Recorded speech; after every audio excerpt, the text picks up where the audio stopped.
Mengapa putri duyung ini jelek begitu? Ia hidup di kedalaman 700 meter di dasar laut. Tidak ada mata tapi ada telinga, adalah karnivora. Kekuatan serangan yang kuat, menurut laporan otopsi. Dapat membunuh 2 hiu putih besar dalam 20 detik. Makhluk berdarah dingin, tanpa emosi. Betapa indahnya terlihat di film. Makhluk di sebelah putri duyung bahkan lebih langka. Ia sama seperti alien. Di Gunung Phoenix UFO. Makhluk yang tidak diketahui asalnya. Setelah ditangkap, ia berniat untuk melarikan diri dari bumi. Kemudian ditembak jatuh oleh angkatan udara. Untungnya dia memakai armor anti peluru jadi tidak apa-apa. Mereka segera melakukan pertolongan pertama untuk itu. Meskipun Seth menemukan obat dapat membantunya hidup di bumi. Tapi itu sangat sombong nggak mau ngobrol dengan manusia. Keduanya bekerja di pusat keamanan yang terbesar di dunia. Organisasi ini berspesialisasi dalam penyelidikan fenomena supranatural yang tidak dapat dibuktikan oleh sains. Adai masih polisi biasa tadi malam.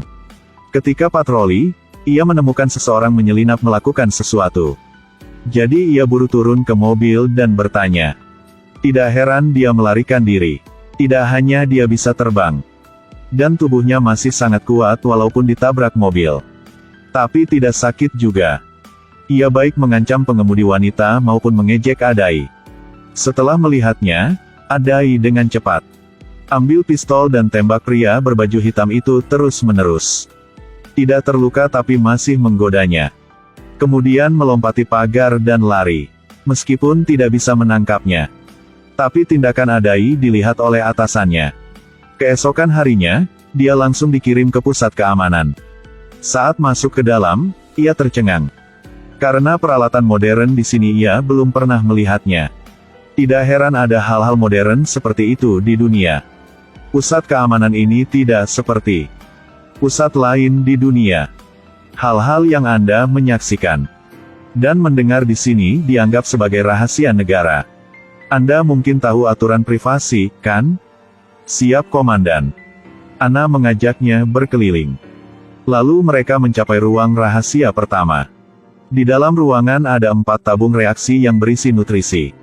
Di dalamnya ada 4 makhluk yang aneh. Termasuk 2 putri duyung berusia 16 tahun. Ana terus mengantarnya ke gudang senjata. Ada banyak senjata modern di sini. Dan senjata zaman kuno. Termasuk busur dan pedang. Bahkan ada tongkat. Aku tahu ini. Pemiliknya memiliki temperamen yang buruk. Ana mengeluarkan senjata yang diizinkan untuk dibawa oleh Adai.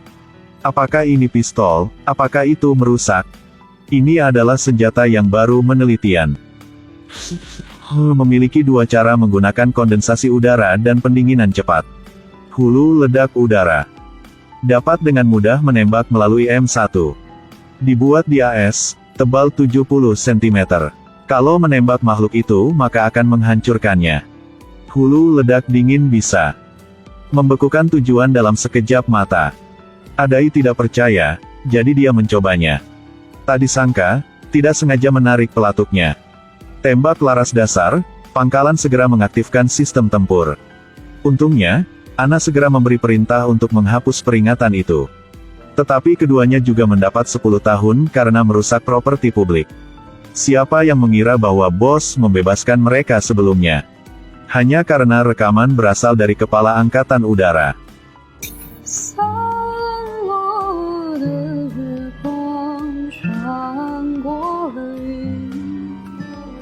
Gemna. Saya juga nggak tahu. Hanya mendengar suara ini memiliki perasaan tidak menyenangkan yang tak terlihat. Benar-benar sedih. Hewan apa yang membuat suara ini? Itulah naga. Setelah mendengar suara itu, Ana merasa. Itulah keturunan naga kuno. Naga bisa ditebak dari suaranya. Disiksa, kepala berkata. Naga adalah hewan mitos, jika itu benar-benar ada. Maka kita harus melindunginya. Terakhir kali manusia melakukan kontak dengannya adalah tahun 1934. Pada tanggal 7 Juli tahun 1934, para petani Melihat seekor naga berguling-guling di udara. Lalu jatuh ke tanah, lalu naga ini ditangkap oleh orang Jepang. Buku dengan catatan hanya itu. Jadi sutradara memutuskan untuk membuat mereka kembali ke tahun 1934. Untuk menyelidiki ini. Apakah benar-benar ada naga di dunia? Konon, ada naga jatuh ke tanah. Lihatlah. Kemana kamu pergi? Kudengar ada naga di desa timur yang baru saja jatuh ke tanah. Cobalah lihat. Mereka juga segera kabur. Tapi Dewa Naga ditangkap oleh orang Jepang. Hanya satu ekor yang terlihat di belakang mobil. Meskipun orang-orang di sebelah satu sama lain memprotes. Tapi tentara Jepang tidak bisa mendengarkan mereka. Komandan memberi perintah, tentara Jepang segera mengawal naga itu. Adai segera bertanya. Tapi orang ini tidak melihatnya dengan matanya sendiri. Aku nggak lihat, kecuali gadis itu. Tasya pun lihat. Gadis ini belum makan beberapa hari. Adai mengeluarkan bakpao untuk merayu gadis kecil. Ana menggunakan kemampuan pencarian garis keturunannya. Rasakan saat naga jatuh. Langit tiba-tiba awan gelap. Ada seekor naga muncul. Kemudian perlahan mendarat di samping gadis kecil. Tapi Dewa Naga tidak bermaksud menyakitinya.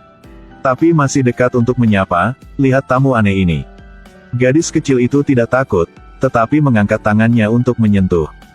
Tak disangka, saat ini ada sekelompok yang aneh muncul.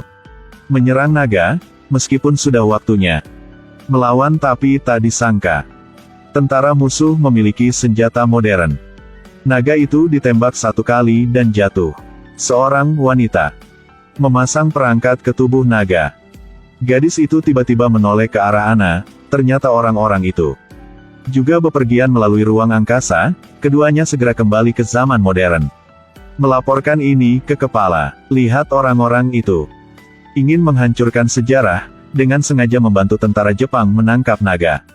Direktur memerintahkan mereka untuk melanjutkan bepergian melalui ruang angkasa kembali ke tahun 1934. Untuk menyelamatkan naga. Pada tanggal 7 Juli tahun 1934, ada seekor naga mendarat ke tanah. Naga mendarat di desa tetapi ada sekelompok pasukan Jepang. Juga bepergian melalui ruang angkasa, mereka membawa banyak senjata modern. Turun dan tangkap naga ini. Momen kritis. Ada dua orang kerjasama dengan naga. Melawan tentara Jepang tapi musuh tidak menyerah, naga takut dengan tembakan, jadi dia terbang ke langit dan memuntahkan api ke tentara Jepang. Lalu terbang tinggi, saat kedua belah pihak bertarung. Kemudian satu peluru sinyal tiba-tiba melesat ke langit. Siapa Anda? Kami adalah tentara Jepang. Siapa nama Anda? Jepang kalah menyedihkan karena orang yang bodoh sepertimu. Banjingan. Jepang benar-benar tidak mengenali dirinya sendiri. Kedua belah pihak yang sama tim tapi bergegas untuk bertarung. Pihak lain dengan senjata modern menembak mati semua tentara. Lalu, orang-orang ini kembali menyerang Adai dan Ana. Daya tembak di kedua sisi kelelahan sehingga mereka saling meninju. Tentara Jepang ini mungkin tidak pandai bertinju. Jadi mereka dikalahkan. Ketika Ana hendak menjatuhkan pemimpin. Tanpa diduga, piring terbang datang. Menyerang mereka, tentara Jepang juga mengambil kesempatan untuk melarikan diri. Meskipun tidak bisa menangkap mereka, tapi berhasil menyelamatkan naga. Kalian berdua pasang mesin waktu. Kemudian kembali ke zaman modernitas. Film ini adalah film sains.